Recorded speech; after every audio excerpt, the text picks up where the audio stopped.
Hi, my name is Daniela Medina. I am an upcoming senior at Gresham Kite Pilot Scholarship House at Florida Gulf Coast University. So I first found out about my strengths when I was a sophomore and got accepted into the Eagle View orientation program as an orientation leader. And I found out about my leadership style right away. They made us take this Gallup Strengths Quest Finder, and it gave me my 5 top strengths, which are empathy, positivity, belief, includer, and woo, which means winning others over. And before I even started any position on campus and before I even thought about getting involved, I had this kind of cookie cutter idea what leadership was, and I thought leadership had to be well-spoken, outspoken, very expressive, took initiative all the time, and took control of situations. And I kind of saw that, and it didn't describe me that well. And it wasn't until I figured out my 5 top strengths, and of course, after knowing kind of like what I was good at and focusing on my strengths instead of trying to fix all these weaknesses, I focused a lot on that, and I realized that I am made to be a leader. And I've been applying that to every single position that I have on campus. So when I started realizing my potential as a leader and everything that I have to offer and my strengths, I was able to succeed in those positions because I was no longer comparing myself to others, but just kind of comparing myself to just who I was and to be better than I was before.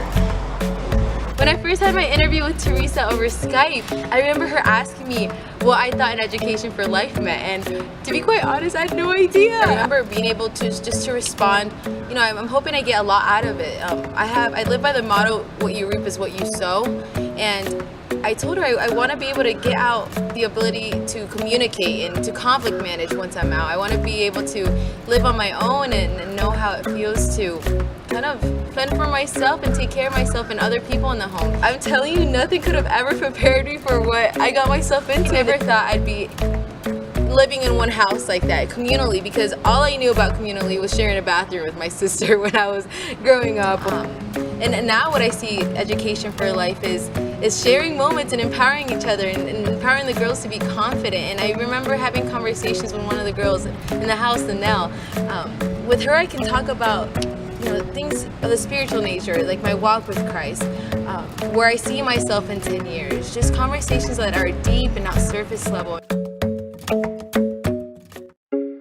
Phi Alpha Social Work Student Honor Society, Phi Eta Sigma Honor Society. I am also part of the Student Social Work Association, where I was elected as my social work cohort for my junior class. So I applied to be an orientation leader, and I got the position my sophomore year. And I'm an orientation team leader now, which means that I am able to mentor the orientation leaders that are in training for this upcoming summer.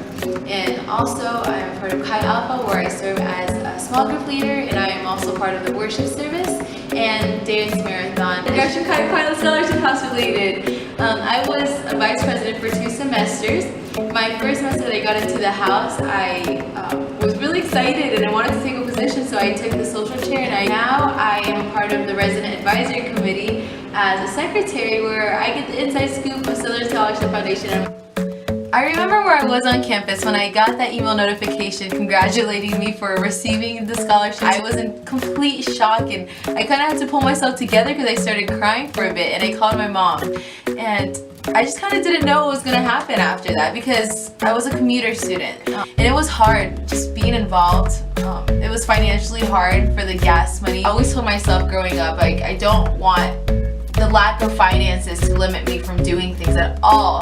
It's scary to think that, maybe for next year, the upcoming year, my senior year, I might not be able to live at the house anymore. I might have to commute. I want to continue being here, but the financial means are not available.